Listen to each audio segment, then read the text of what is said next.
up in West Tampa, born and raised. Small community, tight community. Not everybody knows everybody, but everybody knows everybody. You know, family's family, yeah, strong family. The neighborhood has a lot of, close families, strong, big, long families. Cool area, cool neighborhood. Had a good coming up. I was a wild child. But yeah, that's what I call home, man. West Tampa. Tampon. I'm a tampon. A tampano. A Tampanian. Just a fucking, excuse my language, hot, sweaty, half Chico, half cracker. Cool cat from the block. That's it. High school, I went to Jefferson Dragon. I breathed fire on him. Before that, I was a Pierce Archer. And then before that, I went to Blake, the old Blake, the last Blake before the new Blake.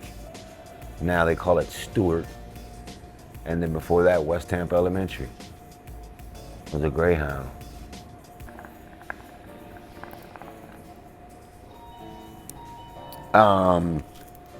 I would say significant moments in my upbringing. A big one that I would really remember. My grandfather, a couple things he said was, don't put all your eggs in one basket. And that really stuck with me.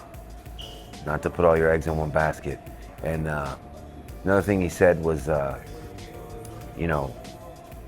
every dollar you make, save 30 cents. And every $100 you make, save $30. And every $1,000 you make, save 300. Basically 30%. And at the end of the year, keep those 30 pennies. You don't have to worry about the tax man. You don't have to worry about, all that. You got a nice little chunk of change over here. Go do what you want to do. And that stuck with me. And that was probably a couple years before he passed. And that was 09, so I say 07, so that was 15, 16 years back. Puts me at about 30 years old, right when I had my kid. And my child, best thing that ever happened to me. Right about that time, and I was like, oh wow, yeah, you're right. Every dollar I make, I'm gonna save 30 pennies. And at the end of the year, again, damn, Uncle Sam, I had a chunk of change to say, I wanna do this, I wanna do that. I need this, I need that, I want this, I want that. Whatever I needed or wanted or wanted to do or see or go, I did it. And didn't have to worry about a tax check. And for my taxes to come, oh, it's tax season, we gonna get paid. Nah, way before that. Damn my Uncle Sam. Save your pennies. My grandparents died 63, 64 years married. They died a week apart, Saturday to Saturday. She passed away Saturday. 7 days later, that next Saturday, he passed away from a broken heart. They were together forever. And then I see my parents together. I just took them now for their almost 48th, 49th year married. And that's just showed me, man, the values. Like, man, you gotta stick it out. You gotta, love is big, man. Like, it shows me, family, a strong, full fist. Not like a fist like this. A full, strong family bond fist. I mean, still to this day, everybody's birthday, everybody gets a cake. Happy birthday to you. Happy birthday to her. Happy birthday to you. Everybody gets a cake in my family. We all get together, cake and ice cream, chop it up. There's no like, oh, well, uncle this, don't mess with cousin that, and auntie shitty is shitty. Nah, there ain't none of that. Our families just fucking, we're excuse my language, we all, come together, and like I say, everybody gets a cake. So it showed me how to you know, build a strong bond with people, not just, you know, hey, I'll see you when I see you. You know, if you got people in your life, you know, stay strong with them. Unless they cross you, then cross their ass out. A significant challenge I overcame in life was trusting myself. I used to be, you know, jump at every opportunity, you know, oh, this is what time it starts. I'm there at 59, like I'm ready to rock, you know what I mean? Like now I completely different, completely different. I got too much to lose, man. I got way too much to lose to think, to jump too quick and to, man, there's been situations where, you know, I've had to, in the past, but where I had to, you know, stop myself from temptation, if you would.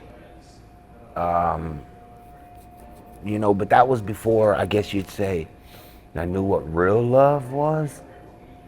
I used to think this and that was love, but now I know what real love is. It took me till I'm 40 plus years old to find what real love is, but now knowing real love, all that's out the door.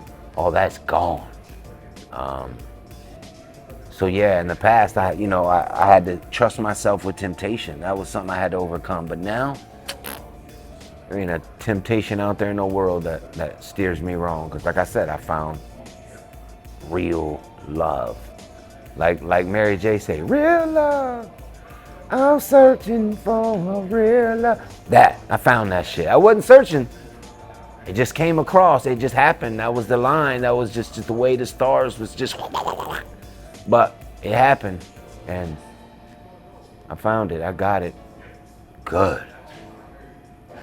What I thought love was, before I found love, real love, I thought love before was, you know, being there. You know, always there, I guess you'd say. A kiss, a hug, bedrooms, you know. But there was always, you know, questions. Where you going? Who you with? What time you gonna be home? Is there gonna be girls there? Yeah, right. I don't believe you. Whatever. You know, and that's not real love. Like when you gotta go through people's phones and like check shit, like you don't have trust. You don't trust right there, right then. Stop right there before you even grab the phone. You don't trust. That's the bottom pyramid. That's the bottom fucking thing that holds it all together. That's the beginning of love. If you don't even have that, that's not love. It's not love. If you're checking up on them and, you know, having people check up on them and you fucking other people, excuse my language, but you fucking other people, that ain't love. That ain't love. And I was a true victim. I was a true guilty party of that, because I did that a lot. I wasn't true to myself. I was, you know, and now finding it. Oh man, it's you don't do that. You don't check up on them. You don't check their phone. You don't question where they went or who they're with. You trust them. You care for them. And when you sit down at the table, you know, you pour their water before your water. Like you're thinking of their needs before your needs. Before I was selfish. Before I would worry about myself and, you know, what I wanted and what I needed and, You know, like Bernie Mac said, you got 3 minutes, like a heavyweight round. Better get yours, you know. And I don't think like that no more. Like, it's taught me to think more about the other person, other people in general, love in general, man. Be a nice human, man. Damn, man. You know, there's a lot of hate out here, bro. A lot of hate out here. We need more love. They say if everybody just plants one tree, we'll be all right. We need more than trees, man. We need to come together and love each other, man. I don't care where you came from, how you look, what you're wearing, what your background is, what your status is. None of that matters, man. We gotta love each other because this shit going quick. It's going real quick. Obviously, there's different kinds of love. You know, you got romantic love, you got platonic love, you got love for your friend. You know, but then you got a child's love. You got a parent's love. I can't speak for women, but I can speak from this man and this father and this more than a dad, a father. That love is, I mean, I know what unconditional love is. I know what that is. Like, you know, if you took a shit right now and were sick and just shit all over yourself and diarrhea was everywhere, I couldn't clean it up. Sorry, bro. I'll call somebody and I'll fucking come get a cleaner. But I couldn't do it. For my daughter, it's not a question. Still to this day, she's 15 years old, 14 years old. It wouldn't even be a question. I wouldn't think twice about it. I get the wet rag and whack, whack. You know? That's unconditional. Like it's beyond love, bro. It's not even a question. If I get a call from her up North Florida and she tells me, Dad, blase blah bloom bloom blim blam. Like,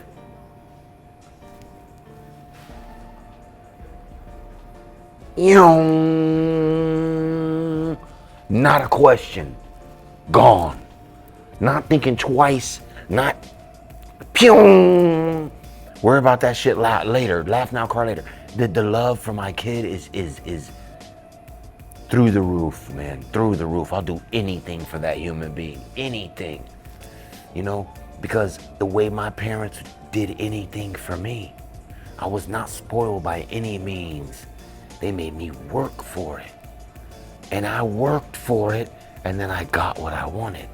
So it put a strong drive of work in me, knowing that nothing's just handed out to you. There was never no spoil action in my house, never. I don't even know how to say that word. Spoil?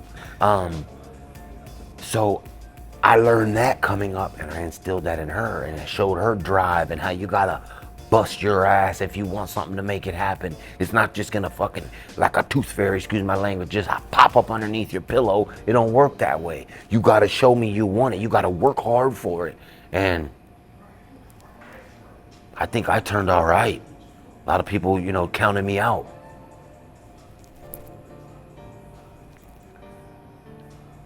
I think I turned out all right. And I'm just instilling that in my kid to show her to go. Gotta work hard for it. It's not, nothing's free. Get it. Keep going and getting it. And I think she's gonna be all right. And it just pushes me every day. That's what pushes me every day.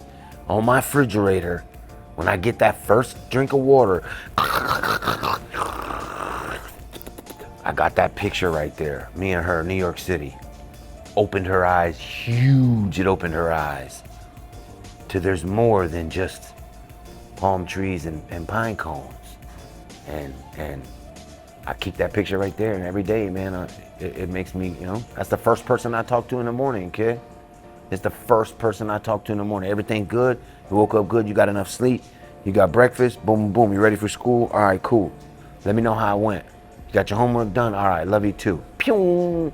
First thing, when I get that right there, when I get that, it's gonna be a good day. It's gonna be a good day. What's next? Who's on first? What's on second? This for anybody that doesn't have kids. I'll say this: it is the biggest blessing ever to actually see something you made, and I'm not talking about origami or a pipe. I'm talking about like something you made, like to see your, oh my God, that's my kid. You see, facial recognition, you see the, the nose and the lips, you see the way they act, you see the way they laugh, you see you in them. Having a kid takes a lot of responsibility. Having a kid takes tons of responsibility. And, for anybody that's never had a kid, I'll say it's the biggest blessing ever. I will say I had my kid when I was 31. So I got my 20s out of me. I don't tell anybody when to have a kid or when not to have a kid, but, I got all that funsy-dunsy stuff, I guess you'd say, out. I was 31 when I had my kid. So then when I had my kid, it was like a screeching halt. Now all of a sudden, I don't just live for myself anymore. I live for someone else. Now I gotta raise another human. So I had to step up. The brakes were hit, and I stopped a lot of stuff that I used to do, used to partake in, used to put myself around. Throughout the years, don't get me wrong, there was times where I would still, that was stupid, dummy. That could have taken you away from, this angel, this blessing of yours. But nothing crazy. Like when I had her, it was a screeching halt. It was like, I cut it all out. But then it was hard. It was hard in the aspect of, one, having a kid is hard and responsibilities. Two, in the house with a parent and co-parenting in the same house. I know it's hard. I know it's tough. Never did that. My parenting was always, daddy lives here, mommy lives there. And it was never the next neighborhood, across town, in the next county. It's 2.5 hours north in the state. So it wasn't like on Wednesday nights I could just drive up to mommy's mailbox and get some Wednesday night visitation type thing. It's always been a 5-hour trip to see my kid, which I'm not complaining by any means, because since day one, I was there on her born day and I'll be there on her last day, no matter where the hell she's at. But I've always made that 2.5 hours on Friday, 2.5 hours on Friday night, 2.5 hours on Sunday, 2.5 hours on Sunday night. Every weekend, every time, won't miss it. Graduations, ball games, plays in the school, you name what the hell. Full-time, 100% pops. Nobody will tell you wrong. But that was hard in the beginning, having to have my kids so far away and then hear these freaking school shootings and then hear this type of stuff and wild men, teachers, and just, you know what I'm saying, not being so close to my kid. And that shit messed me up for a little while. And then I was able to grasp that, what you instill in that kid, she's smart enough to know the right situations and right from wrong. And I just kept it blood raw with her from the beginning. Not too blood raw, some things her mama got to talk to her about, but as raw as I could get it. So she didn't hear shit out there in the world before she heard it from me. And she knew coming from me was the real deal. Was no fakery, and I always told her, boys, they're going to tell you this and they're going to tell you that, and they're going to try to tell you everything you want to hear just so they can get what they want. So I schooled her to the game, not to make her run away from the dinglings, run to women, but to school her on not to get in the okie doke. You coming from a true player right here, like, nah, don't get caught up in that okie doke. So she's gonna now high school and starting to see exactly what the hell I was talking about. Oh, I know what my dad was saying. I see what they and we're already having conversations like, Dad, you were right. Boy, let me tell you something about this one right here. Do that. And I could see what you were saying when you said that, Dad, because I see when and it all feels like it's all coming out. Like what I'm putting in is coming out, and life-changing, kid. Life-changing. So I don't have to go over that scary thought no more. Those scary thoughts no more. Because, it is what it is. Our bond is crazy, crazy good. So, but in the beginning, you know how they say baby mama drama? I never really had that, but it was tough. It was tough. It was tough. One thing I always told myself, though, I would never do is show that kid a whole bunch of different women. And show her dad has this one this week and that one this month and flavor of the month. Dad, who's over here this week? And a whole bunch of different women? Nope. Dad can't do that. Why Dad can't do that? Because if Dad does that, then it's okay for you to just be having a whole bunch of boys. And I didn't want that. No way in the world. Nobody ever met my kid. Nobody ever met my kid except for who I want. And it's only been one. Only one. I've been in sales since Stanley Steamer in 1998. Right out of high school. I worked at a couple, food joints. And then I got into Stanley Steamer, sales. Cleaning carpets. And you go in the house for a living room, dining room, hallway, and they pay $79 or whatever. And then you'd go in there and say, hey, how about the bedroom and the stairs and the loft and the couch and the Mercedes-Benz seats, and upsell. And instead of the ticket being $79, now it's $379. And you get percentages off of that. And just sell and sell and sell. And then I was an assistant. Then I was a crew chief. And then an old man, I say old man, an elderly man. I was in my 20s, right at my 20s. I was there for 3 years-ish.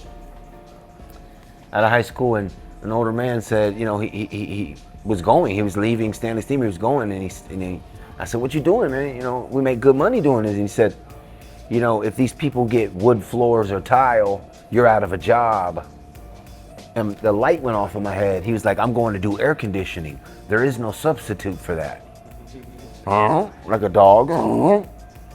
So I was like, a couple months went by, kept in touch with boy, and he was doing good, and I jumped on that field in that trade, and from the bottom to the top of it, from crawling around as a ducky doing duck work, crawling in attics and under trailers and snakes and raccoons and possums, and to learning how to service the system, what makes it work, what makes it break, how to fix it, to installing a system, to learning zone systems and commercial work, bigger systems, traveling outside of the state, doing work all around. And then some unseen, I guess, a gift of gab they saw. And I started to sell air conditioning systems, parts and pieces, air conditioning systems, big maintenance plans, big dental companies, all of their sales.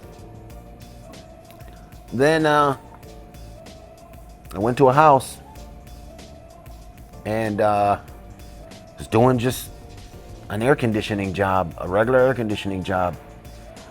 And another day, hot ass Florida. It's probably 12:30, 1 o'clock. I go to the house, and it's what they call a no cool. It's when somebody calls in and says, "Hey, I got no cool. It's not cooling. My system's not cooling. It's hot as shit in my house." Call somebody out. Have somebody come out and fix it. It's a no cool. In the winter time, it's a no heat. In Florida, we rarely have that, but that's what that's the type of call it is. It's not a maintenance call. It's not a sales call. It's a no heat or no cool call. So I go out to the house, regular, whatever, summertime. It's a capacitor, Long story short, a capacitor in an air conditioning system is like a battery in the car. It gives the bum, fires the fan motor, it fires the compressor. It's a wearable part. They break down like a battery every 2 to 4 years. So I get out there, I diagnose the system, capacitor's bad, easy fix. Go out to the truck, get a new capacitor, put the new capacitor on, button the system up, fire the system up, system's working. Go out to the van, get my tool bag, boom, put it in the van. Then as I'm going to put my tool bag in the van, back van doors open, the next door neighbor was a man. He said, hey, AC man, you know, you got a card? And I was like, yeah, hold, give me a minute. Let me finish this up. I'll be right over. Boom, put my bag down, close the van, go around to the driver door, open up the driver door, get some water, my clipboard, you know, wipe my face down. I'm sweating like a gopher tortoise. And I lock the door. I close my door to go in the house to collect my payment. And the lady across the street, hey, you know, you got time to do a tune-up on my system? Hold on, ma'am, hold on 1 second. Give me a second. Let me finish this job. I'll be right over. I'm like, fuck. I don't know, bitch. I want to eat. You know, whatever. I go in the house. And as I go in the house, the customer was like, oh, you're a lifesaver. Excuse me. You're a lifesaver. Oh, it's already cooling off in here. Oh my God, you know, what do I owe you? Ba-da-da-da-da. So I start, you know, doing my invoice, regular day, normal, another job. And the man says, hey, listen, I want to tell you, I saw you speak to my neighbor and the lady across the street. He said, the guy next door is an asshole. He said, and the lady across the street, I've lived here for 25 years and I've never said one word to her. He said, but you spoke to them like they were your brother and your sister. Do you want a job? I was like, my brain didn't catch it at first. I was like, what? Wait, what? I didn't understand what was happening. And then it went, it clicked in. He asked me if I wanted a job. And I have my clipboard here and I'm about to ask for payment doing my job as an air conditioning technician. And I just immediately, the hustler mentality went bang into gear. And I went, this is what I make. Like, I make pretty good money for what I do. 17 years doing HVACR. I know what the hell I'm doing in this trade. This is what I make. You gonna match it? So he took the clipboard, looked at the number I wrote down, and giggled. Like, seriously? And wrote a number down and handed me my clipboard back. And I got the clipboard back like, was this a business meeting? What's happening here? Bang. And looked at the fucking number, excuse my language. I was like, where do I sign up? Like right now, like I'll give all this shit up. They had the keys to the van, all these tools, all that. So that was the beginning of real estate and property management.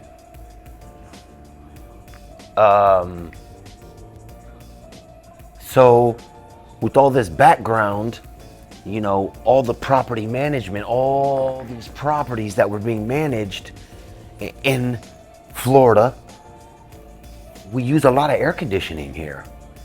So there's a lot of air conditioning calls. So at first I was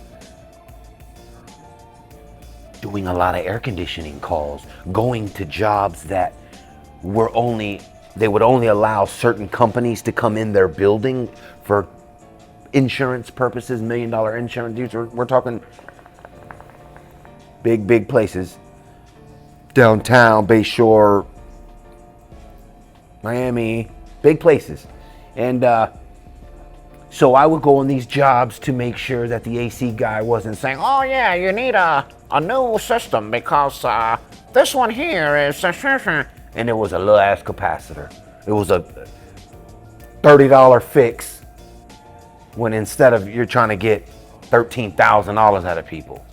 So boom, it was like that, and then I started to get, I was around it more, and then I started doing more and doing more and doing more and going this, doing that. And then that was it. I completely gave up the air conditioning. Air conditioning was gone after about 6 months. And I started learning this business. And I haven't looked back. I learned what, a small house, a small apartment, a small studio, a small space can generate so much money. How you go about getting it, that's on you. But I was shown how to make a space make a lot of money. And I followed those steps, and I keep following those steps, and sales would have a big impact, I would say, because I feel I can sell a mosquito a new pair of wings. I feel that if you know a product good enough, if you know your product and you believe in that product good enough, you can sell anything. And when you sell real estate, homes, when you sell someone's home where they live, you're selling you. Yeah, that's the house they want. Yeah, that's where they want to live, but you're selling you. They trust you. Same thing with when I was doing air conditioning. Same thing. These people had to make a big decision. It's hot as hell in this house.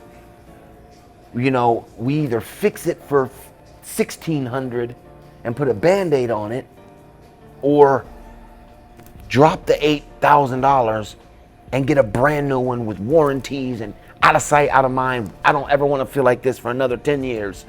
So I'm going to let y'all go in there and have a decision. I'm going to go out by the truck and have a drink. Same thing with selling homes is you're giving these people an experience. They if it's someone that's in the town, they know the city, part of the town they want to live in. Oh, we lived here for 20 years. Now we love this area and we want to live here. But if it's someone they have no clue. They lived in Ohio or Chicago or Arizona, and now all of a sudden they live in Tampa, Florida, wherever in Florida. They really rely on you to show them what they're looking for. But it's been what I like about sales is there's no cap. There's no cap on it. There's no this much an hour.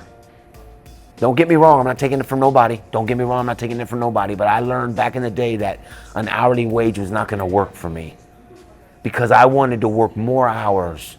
Because I know that over 40 hours, they pay time and a half. So I wanna work 60 of them. I wanna work time and a half for 20 of them. Oh, holiday pays twice?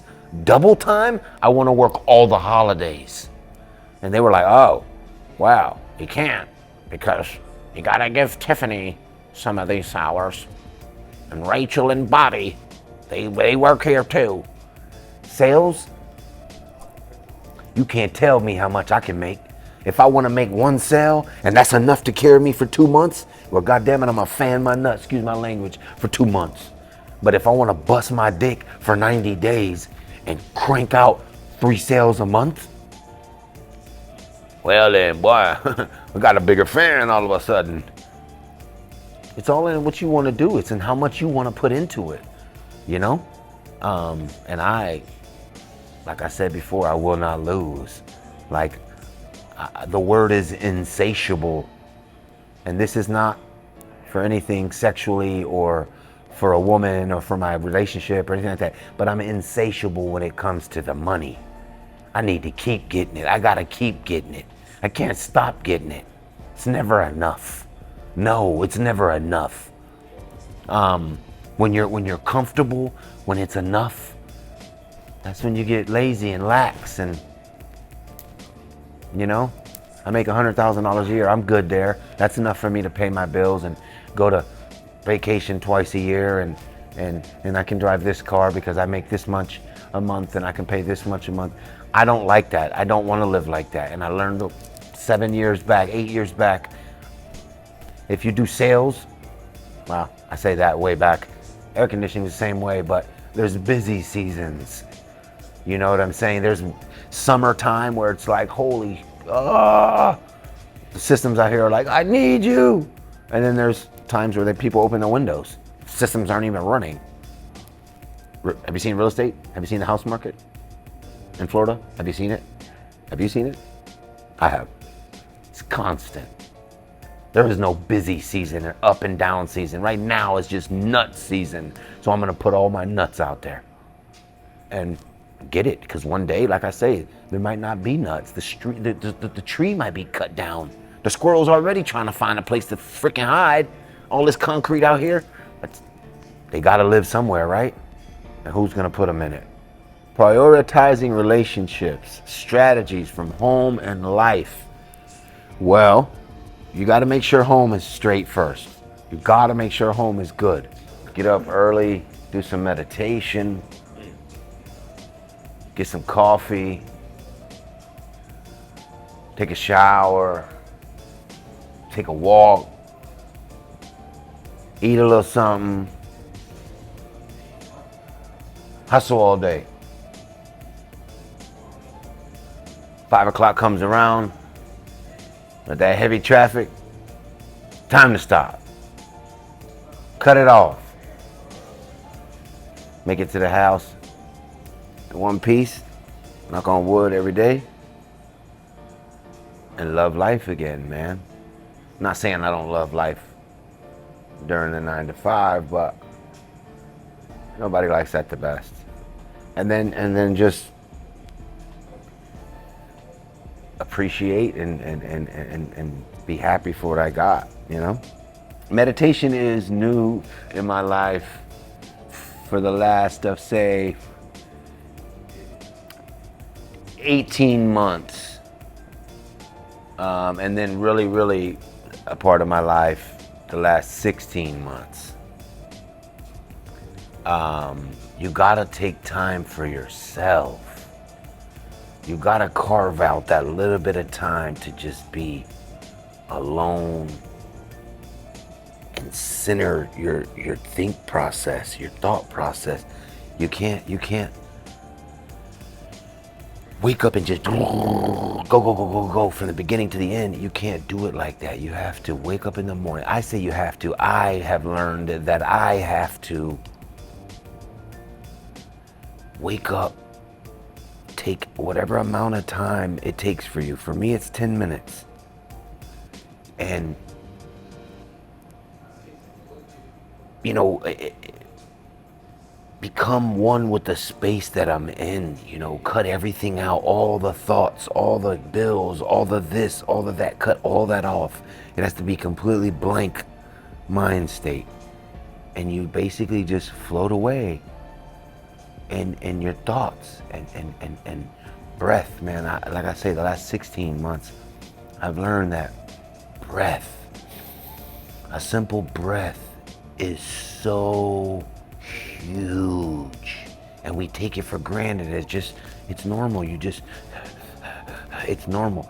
And if you control it, if you can control your breathing, it's huge.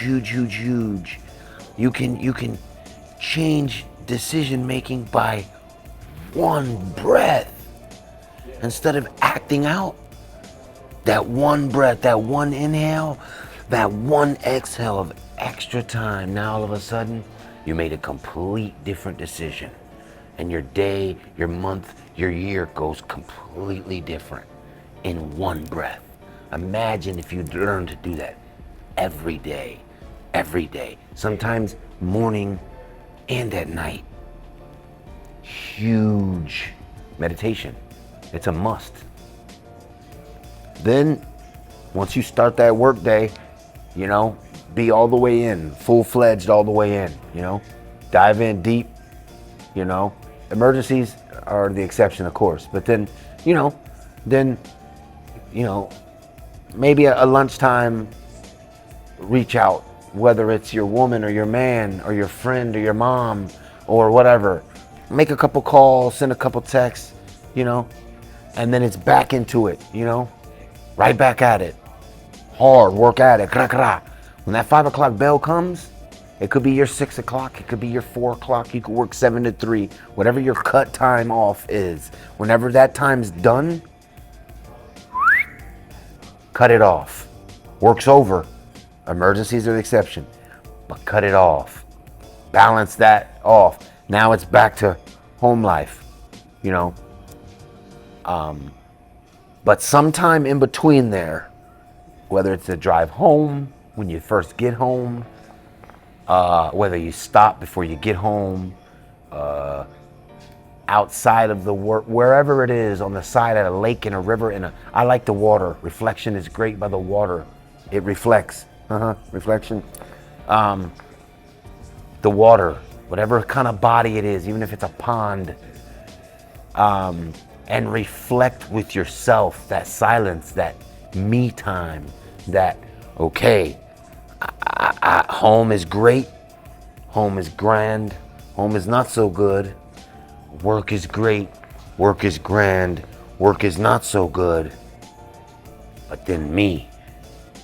Where am I at? My me time, where am I at? Am I good? Am I great? Am I grand? How do I feel? How's this doing? Get that right. Then go back into home life. Hey, everything good? You good? Everybody good? Hey, everybody right? Hey, how'd your doctor appointment go? Hey, I heard you had that interview. Catch up, keep in contact. And then, make sure every night, every day, I say, but you say you love whoever you love, and make sure you let them know that. Make sure you tell the people that you love, you let them know that shit. However it is, love, I love you, loves, lovable doodles, whatever it is, however you do it, much love, one love, however it is, make sure you tell the people you love that you love them. Because tomorrow, they might, or you might not be here. And I swear to you, holding grudges and all that shit, you'll be so angry if that person passes and you didn't get to say them last good words and you left on some shitty shit. Never go to bed angry, all that good. Yeah, I'm big on that, man. Big on that. Iron that shit out. Iron it out. You just gotta plug it in, put a little water in the fucking thing and let it go. Iron it out. That's it. So, past relationships, like romantic and platonic relationships, how it's given me personal growth. Ooh, good question. I'm gonna say, in romantic relationships, like I said, I thought I knew what love is, and knowing what love is now, it's made me like completely different. As far as platonic relationships, we're all learning, man. It's all a lesson, bro. Every day you learn. You never stop learning. It's a lesson. So learning who the people are in your life that really matter. The ones that have been there from the beginning don't always matter. Oh, we've been friends for 30 years. That doesn't always matter. And I've learned that over the time that, you find out who the real ones are. The ones that are there when you're sick, when you're broke, when you're doing bad, when you're sad. Those are the ones that are when you're up, when you're doing great. They've always been there. Those are the ones you're true people. The ones that are only there for the benefit of themselves. The only ones that are, when you're sick or down, or they're ghosts. They're nowhere around. Those are the ones that I've learned that those people don't really matter. I see you when I see, hey, how you been? Yeah, hey, good talking to you. It's what you call acquaintances. I don't call those friends. Those aren't platonic relationships. I guess they are platonic relationships, but they're temporary. Those are people that are souls or beings that come into your life to give you these lessons, to show you what real souls and beings and real people are. Like, you can tell the real ones and the fake ones. Sometimes they're real good at hiding that shit in the beginning. But, you know, true colors, man, they always come out. They always come out. And just sit, you know, I've learned this too. You know, you sit back and watch. Just sit back and watch. And it'll play itself out, you know. In the past, conflicts in relationships would be abrupt, would be loud, would be my way or the highway, would be only my way. Well, you just don't see it. You just don't understand, you know. Whether it's a romantic relationship, a friendship, a relationship as a work, whatever it was, it would be a lot more, I don't want to say the word violent, but it was a lot more confrontational, you know. It would be a lot more, you know. Now, communication, like now it's not even that. Complete 180. Like, it's been this last 16 months. I've learned that communication is the biggest key out there. Like, if you want to know a question, ask it. You'll no longer need the answer. Like, you won't have that question anymore. It's the answer is there. Like, you know, communication, man. Talk, speak. If you feel some kind of way, a certain type of feeling is making you feel something, speak it. Ask the question. Hey, this makes me feel uncomfortable because of this. Or, I don't really feel so well when this happens. Can we try this? Or, somebody pulls out in traffic. It used to be like, you know, an ego thing, like, oh, fuck you, motherfucker. Who do you think you are? No, I'm first. It's my spot. No, I always put my blinker on to get this spot in the Walmart parking lot because I want to be first. Now I'm not like that. I'm like, come on, go ahead. I'll go on there, bro. Have a good day. Or you cut me off in traffic and I'm just like, oh my God, this man wants to die today. Completely changed, like, because I've seen how fast someone can be on top of the world to under the world. Just like that. Just like that, just that fast. On top of the world, have everything and anything you could imagine, to under the world, no longer existing. None of that mattered. Just like that, it can happen. So I choose to just breathe, take a step back, relax. It is what it is. It's already written. Why worry about, oh, well, this could be, and what if this, and oh, I should leave early because I could. It's already written. The time you're gonna leave, it's already said. What will happen is gonna happen. What will be. It's written. Why? I used to think, oh, fuck, oh shit. Well, if I go out here, maybe I could do it. Why worry about that? No more. I don't worry about that anymore. Now it's just like, this is the cards. This is what it's supposed to be. And I see, like, every rain cloud, every songbird, every cricket, every piece of gum, every piece of lint. I take appreciation in it all. I just, it's supposed to be like this. And it's overwhelming. I was taught that by a special somebody.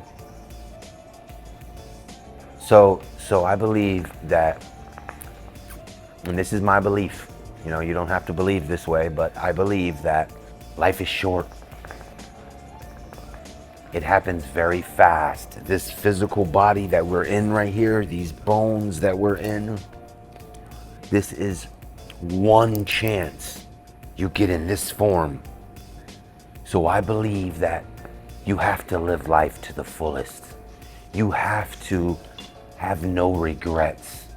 Think before you act. If I'm talking to young bucks and young chucks, the younger generation, think before you act. Like, take that extra little second. Oh, do I want to get in this car? Maybe not. I don't really have to do that extra little bit, you know. Think before you act, but don't have any regrets. Live life to its fullest. You only get one chance. Never have a chance. I should have did that. Man, I wish I did that. Never do that. If you want to do something, do it. Anything in moderation is okay. If you want to go somewhere, go. Go now, because tomorrow you might not be able to do it. You have to just live like there is tomorrow. Now, I'm not saying go out here and try every drug in the world. I'm not saying go out here and play chicken in the damn highway.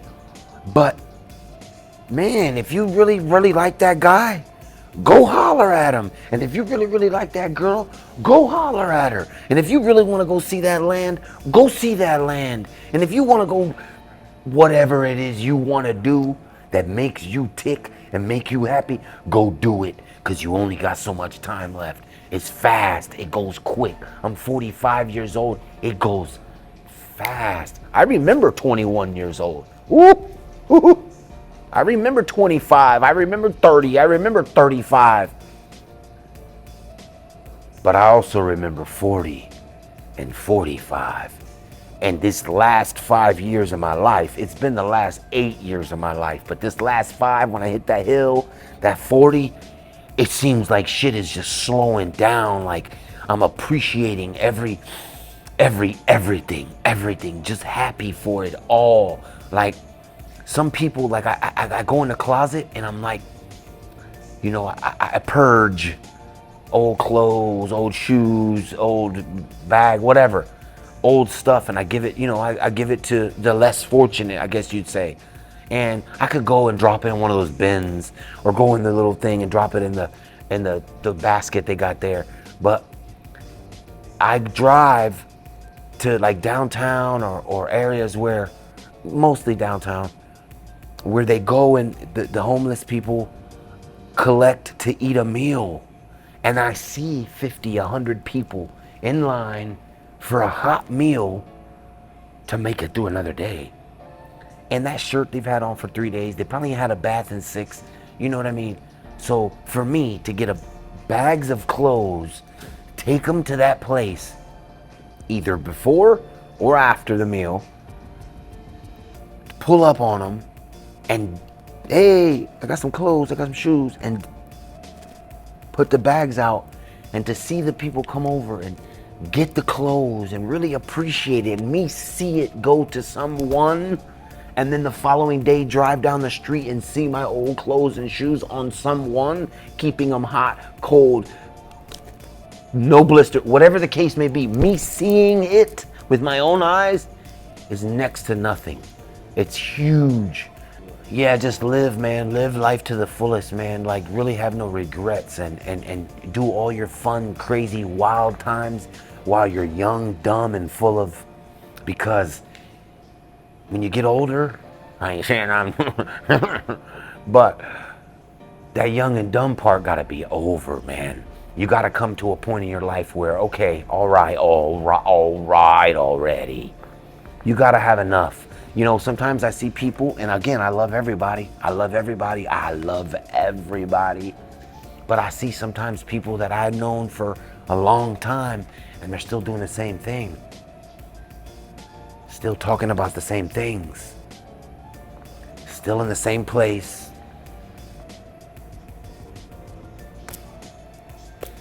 No change. And it saddens me, but at the same time, I love everybody.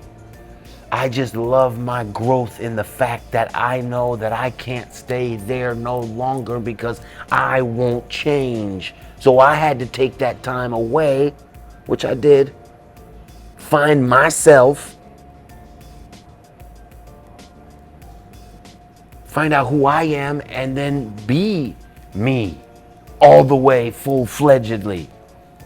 And I'm doing that. I'm doing that. I want to go here, I want to go there, I want to do this, I want to do that. I'm doing that. And oh man, so much is next. Oh gosh, that's a huge question. What's not next? Like right now, next. Today, right now, today's the 4th, 5th, 6th. I don't even know where we're at. In a week and a half, I'm going to British Columbia. I'm going where the good stuff is. Where waterfalls are, where it's just, you could drink from the streams. I've been in the Rocky Mountains in Colorado, but these are the Canadian Rockies, and they're just way bigger, and just, I'm gonna go to some, man, you'll see it. I'm going to national parks that are just some of the world's most photographed, some of the world's most photographed lakes and streams and spots. Just, yeah, I'm gonna have a blast, man. I'm gonna go unwind here like I say, here shortly in a couple of days, but go unwind and let loose and listen to the echoes of Earth, man. Get away a little bit, see the way the Canadian people live. You know, I've always heard Canadian people live, they live to work or work to live, and Americans work to live or live to work. You figure out which way it is, but it's opposite of the American way. And you know, like they have like 4-day weekends every month. They have, you know, a lot of time off. They enjoy life a lot different. Over here, it's a rat race, bro. Look at me, look at this, look at that. Ooh, look what I got. Look at what I did. I'm first. Kiki. Did you see what I did? Ooh, look where I'm at. They don't live like that over there. And I want to see what that's about. You know, going to other places and seeing, you know, different cultures and stuff. It's wild to see like people that have only seen this, that this is all it is. And there's so much more. And like I said, I'm going to British Columbia. I'm going out that way. I'm going to do the whole Canada thing. And then I want to see like the Far East. I want to see Japan. You know, there's a community in Okinawa, Japan, of the highest concentrated centurions in the world. Like the most amount of people that live over 100 in this one little region of the world. I want to see what the hell y'all got and what y'all eating and what y'all drinking. I want to live to be 100. Not for that, but that's very intriguing to me. I want to see that. And the land of the rising sun, the Far East, Japan. I've always had a fathomation, if you would, with that white flag and a red sun. I've always liked that. I've always wanted to see Japan, and so that's on the list, man. I'm definitely gonna do an African safari. Like I want to see the plains of Africa and see the lions and tigers and elephants and giraffes outside of a box in a cage, outside of captivity. You know what I'm saying? Like I want to see that. I want to go to India, to like little villages where the less fortunate people are. The people that don't have good water and not a lot of food, and not that I'm going to be able to bring them or give them anything, but experience that. You know, I knew that I learned this, I don't know, a year and a half ago, 16 months ago-ish, 18 months ago, that in the religion Islam, they have that month of Ramadan. And I didn't know what Islamic procedures are. I heard of Ramadan, but I didn't know the procedures of Ramadan. Then I got hip to it and someone schooled me on the whole, you know, sat me down and explained it to me. And they don't eat from sunup to sundown. No food, no drink, no smoke. no sex, no nothing in from sun up to sundown. And then when the sun goes down, then they can feast, they could drink, they could sex, they could smoke through the night, whatever, until the morning time comes. When that sun comes back up, cut off for the whole, again, the sun time up. And I never knew why. I knew that they would fast. I never knew the sex part and the smoke and the drink. I just knew that you wouldn't take food in your mouth. But at the fasting part, I never knew why. But when I found out why, it struck a chord inside of me. I lost 35 pounds due to intermediate fasting. And the reason why was they stopped eating for a month during the daylight for world hunger. They do it because the people in the world don't have it. So they're putting themselves in that position for this amount of time to be like the people world hunger. And then at night, they got a friend that, his mom gets up early in the morning at like 3 o'clock in the morning, and they feast crazily till like 5 in the morning, get fat and full because the sun's about to come up.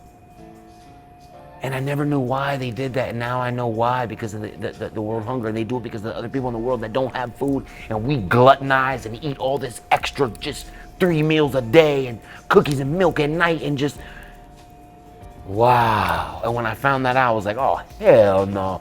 A, I'm gonna get in better shape. B, I'm doing it for world hunger as well. I could use to not eat as much. Now, do I not eat, not drink during the sunlight hours? No, I'm not a strict Ramadan regimen, if you would, but I do put into thought the amount of food I am eating. I found this thing that you eat until, it's part of this Okinawa, Japan people, they have this thing that they say, and it translates to be 80-20. And eat until you're full, 80%, until you sigh. We translate it as until you sigh, and then that be it. Not, unbutton my pants, and then keep eating more, and then, keep eating more, and then unzip it, and then do it a little bit more. Nah, when you eat and that was a good meal. I'm full. Cut it. And me, again, you don't have to do it the way I do it, but I don't eat 3 meals a day. I'll wake up, I'll have a nice little, an avocado, a grapefruit, some cottage cheese maybe, and then I won't eat until 4 or 5 o'clock. And then have a nice little meal, and then be good. Don't eat after 7 o'clock. That's it. I lost 35 pounds just that alone. Oh, and drinking nothing but water. Kool-Aid, soda, juice, beer, liquor, anything but water is completely cut out. Those 2 things alone, man. And I sweat a little bit, but not like on a gym regimen or nothing. I sweat a little bit. That alone. It's the way of life, man. Way of thinking. Change your way of doing things. And then through my travels, the inspiration I get from different places I've been and seen and done, I started writing. I started to write. This was 2 Novembers ago. This November will be 2 years. And I just start writing down stuff, how I feel, past experiences, my life and how it's going, how it's gone.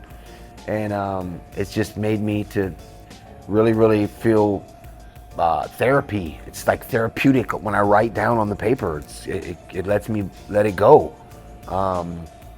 And yeah, man. So now I'm just trying to do this spoken word thing because I feel that, the music market, if you would, is kind of oversaturated. It's not the direction I at all vision, at all see. Lyrics, words, thoughts, freedom,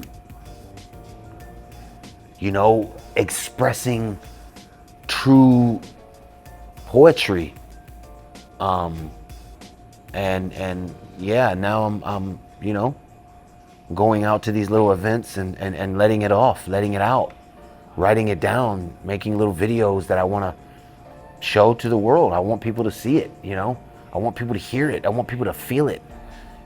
Music is, some people hear it, some people listen to it, and some people feel it. I'm that kind of person with music. I feel it. I don't hear it, I don't listen to it. I feel it. I hear what that person is saying, what they're trying to get across. That's what I'm saying with my lyrics. I want you to hear it and feel it. I want you to, right off my tongue, I want you to, and that's what I'm doing with this spoken word thing. So, WTF Speaks, Instagram. I'm uploading videos after videos after videos, more and more content, constant, nonstop. Just gotta get it off my chest and somebody's gotta hear it. So, here it goes.